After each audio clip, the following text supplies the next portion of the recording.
उम्मीद है आप सभी बहुत अच्छे से होंगे।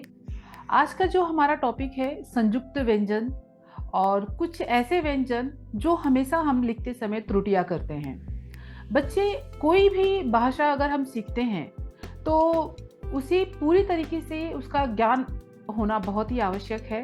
नहीं तो वर्तनी में अशुद्धियां होती रहती है। जब भी हम उसको लिखते हैं कुछ ना कुछ गलत कर देते हैं। तो बच्चों, आज का वीडियो हमारा पूरे अंत तक देखिएगा तो वर्तनी संबंधित जो भी त्रुटियां होती होंगी वो आप बिल्कुल भी नहीं करेंगे। मैं इसकी 100% आपको गारंटी देती हूँ।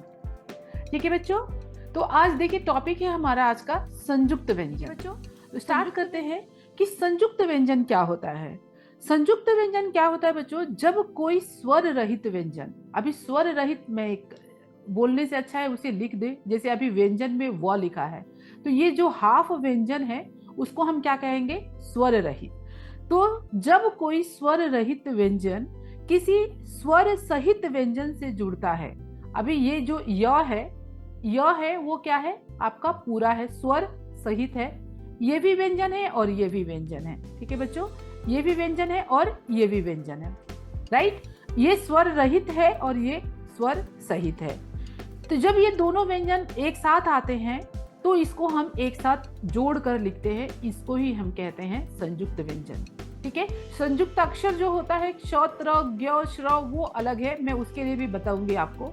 वो ये आज के वीडियो में वो भी टॉपिक में कवर करने वाली, श, त्र और श्र और ज्ञ, ये भी टॉपिक मैं आपका यहाँ पर कवर करूंगी। एक एक करके करते हैं। अब बच्चों, यहाँ पर सबसे पहला रूल है कि कौन से वर्ण के नीचे हल लगाते हैं और कौन से व्यंजन के साथ हम उसे हाफ व्यंजन को जोड़ देते हैं। ठीक है बच्चों, तो इसके लिए सबसे पहला नियम क्या है कि अगर स्वर रहित लिखना हो तो हमें इसे आधा लिख सकते हैं। कौन कौन से?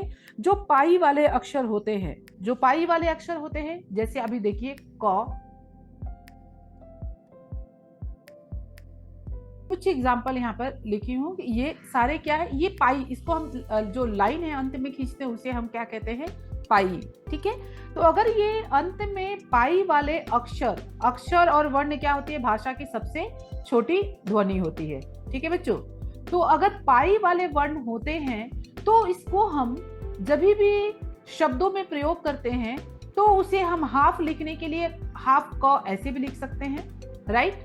हाफ ख ऐसे भी लिख सकते हैं, हाफ श ऐसे भी लिख सकते हैं, हाफ म ऐसे लिख सकते हैं, प को भी हम हाफ ऐसे लिखते हैं। ठीक है बच्चों, आया आपको समझ में? लेकिन अगर हमने कहा कि आप इसको हाफ लिखो, इसको हाफ लिखो, इसको हाफ लिखो, तो क्या करोगे आप? इसको हाफ लिख सकते हैं क्या? जी नहीं बच्चों, इन वर्णों को हाफ लिखने के लिए आपको हल का प्रयोग करना पड़ता है। अगर किसी शब्द में ये वर्ण आते हैं और वो उसका उच्चारण हाफ है तो उसके नीचे हल लगाकर ही लिखना पड़ता है। ठीक है बच्चों, अब इसके साथ अब ये देखिए, अभी ये द के नीचे द एक आएगा तो हम इसको ये अभी यहीं पर ये क्लियर हो जाता है, आपका ये वाला द बन जाता है। अगर द के नीचे द, हाफ द और फिर इसके साथ द्व। ठीक है, अगर ऐसे आता है तो हम इसको ऐसे करके ऐसे भी लिख सकते हैं। आप लोगों को द्वंद्व समास पता है ना, द्वंद्व, तो उसमें हम द के नीचे व लगाते हैं। यहाँ पे द की बात कर रही हूँ मैं, केवल ये द होता है तो दोनों भी द होता है ये। तो इसका हम वर्ण विच्छेद कैसे करेंगे?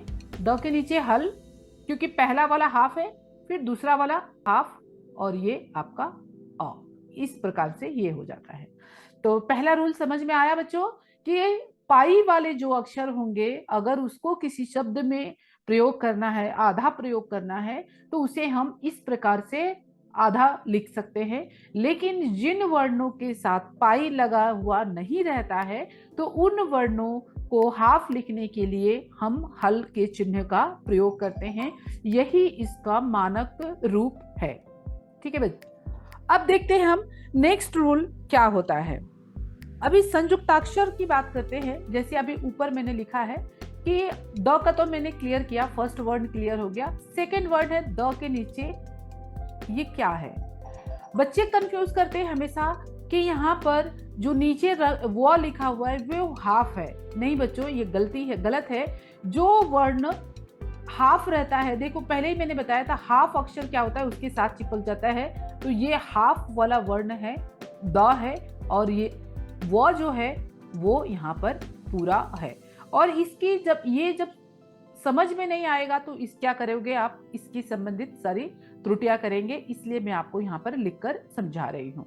द्वा, तो द के नीचे हल और व प्लस अ, इस प्रकार से ये होगा। तो ये सेकंड नंबर रूल भी आपको समझ में आ गया क्या है। नेक्स्ट हम देखते हैं ह के साथ लगा है, ये क्या लगा है, ये इस तरीके का चिन्ह आता है, ठीक है।